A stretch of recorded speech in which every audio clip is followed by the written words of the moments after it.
Sir, the World Health Organization and the Indian Council of Medical Research says that an adult requires minimum 10 to 14 kg of food grains. Then on what basis has this government reached the conclusion that bare 5 kg per person is more than enough to sustain an individual? And sir, as for the quality, that is, we are talking about the lesser said the better. Lakhs of tons of grain, of wheat and rice, rotting in rodent-infected godowns, insect-ridden godowns, lakhs of tons lying under the open sun, rain, storm at the weather gods, and rotting in extreme weather conditions is the reality of the quality of the grain that is going to be distributed to these poor people under this scheme. And sir, when I finally come to the affordable prices, I think there can be no crueler joke than this. At onions at 80 rupees, dals at 100 rupees, every vegetable above 50 rupees, fruits unaffordable, oil at 120 rupees, where this government has totally failed to control food inflation in the last 9 years.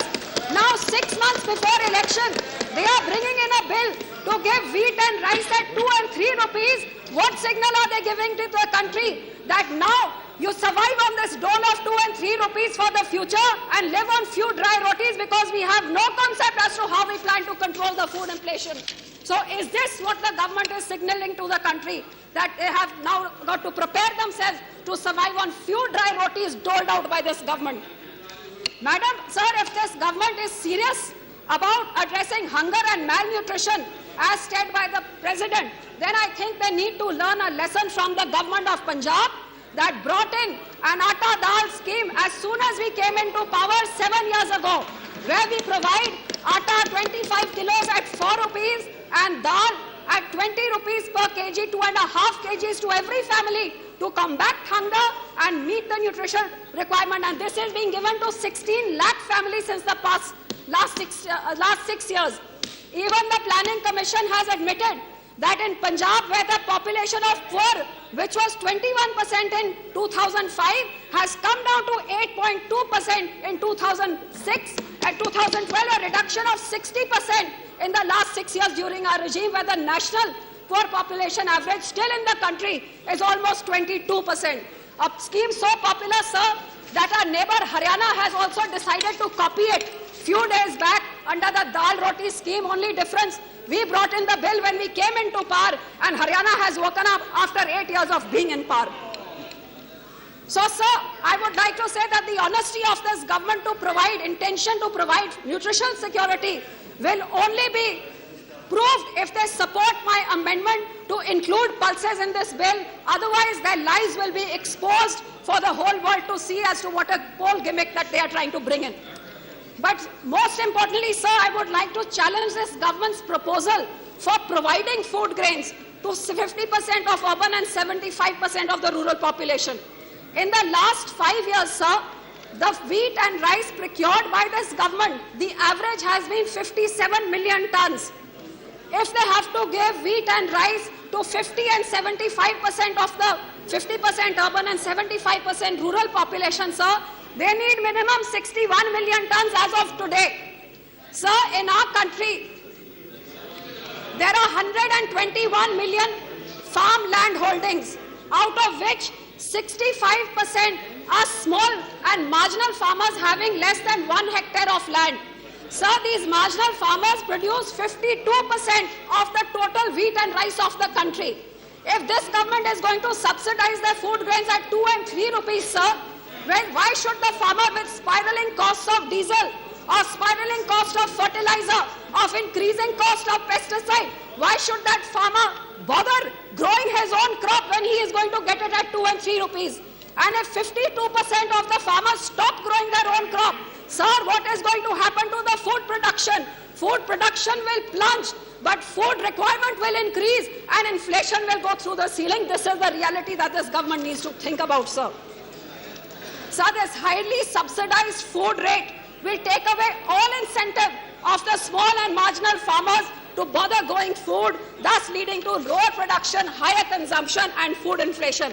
And sir, also I would like to ask, if there is one bad year where there is a flood or there is a drought and this food production drops, what is going to happen to the country, sir? Today in this huge country, if the food production drops, and because of this bill, this government is forced to import food from the world, sir, every sixth human being in this planet is an Indian. If we have to import food to feed this huge population, imagine the distortion in the world market. There will be a global food crisis, and the government needs to think about this. Sir, this 1,30,000 crore food security burden that this government is adding to the finances of this country is not only going to increase the fiscal deficit, but it is also going to put a pressure on the government not to increase the MSP. Because every time they increase the MSP, the fiscal deficit will go up even further. And because the subsidized food grains are going to be of low price, so obviously the higher MSP they give, the more their burden will increase. So why should they have the incentive to increase this burden? In fact, I would like a clarification. I have been told that for next 3 years there has been a cap put on the MSP. Would the minister please clarify whether there is any such thing, and also clarify what is the minimum MSP that they plan to increase for next 3 years, so that the farmer is safeguarded and not for the what security the farmer's earnings go for a toss.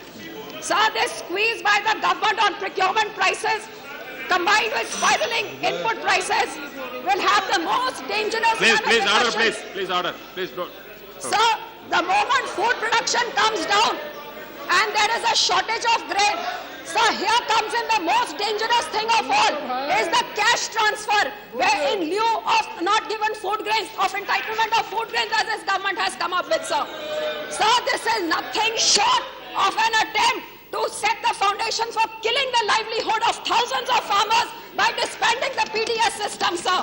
Today, the PDS system not only provides food to the poor, but ensures procurement of the grain for the farmers, sir.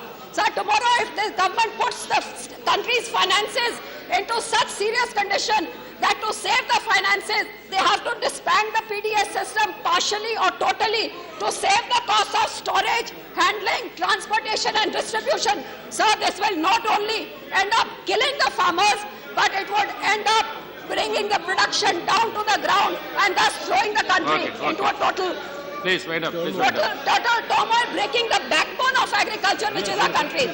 So I demand, sir, most importantly, that this cash transfer clause 8 of the bill, which allows for this cash to be deleted from this bill, Yes. to safeguard the farmers, to safeguard their livelihood, and to ensure that agriculture in our country does not finish. Sir, most importantly, what I would like to ask here, they have made no arrangements for increasing infrastructure and storage. Today in our country there is lack of storage, lack of infrastructure. In a state like Punjab, the rail rakes are 20% lesser than what is required today. Where is the arrangement for that? And most importantly, sir, we talk about food security. What about the water security that is going to produce this food? If there is no talk of, if there is no water, where is the food going to get produced from? I come from a state which produces 60% of the wheat and rice. And NASA says that our water tables are going down. In 20 years we will be a desert. If the government cannot give us a measly 3,500 crores to ensure water security and food security of the state that produces the food, but they want to spend 1,30,000 crores for their vote security to get them some votes. So with this slow policy paralysis, slow inflation, slow economy, today this government is trying to bring in the game changer bill. The game that they need to change is first admit to their inefficiency and get their policy right. So मैं सरकार से appeal करती हूँ कि vote पे राजनीति बंद करे और वोट की राजनीति से ऊपर उठ के देश को राष्ट्रीय निर्माण की तरफ लेके जाएं। ये 1,30,000 करोड़ ये स्किल डेवलपमेंट में, जॉब क्रिएशन में, हेल्थ और एजुकेशन सेक्टर को स्ट्रेंथन करने के लिए करते हैं, तो आज इनको ऐसे पोल गिमिक्स करने की जरूरत नहीं पड़ती, वोट सिक्योरिटी बिल लाने की जरूरत नहीं करती।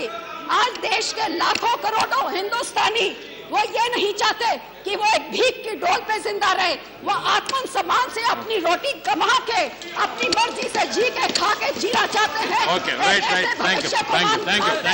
जहां उनके बच्चे उनसे बेहतर जिंदगी जी सके, आत्मसम्मान के साथ जी सके, डिग्निटी के साथ जी सके। Sir, this is where this bill fails. It gives a symbolically filled belly, but it does not provide the dignity that we are promising in the bill. So I hope that the government will make the necessary amendments and then bring in this bill and not just play cheap politics for vote gains with the country. చేయి. Okay.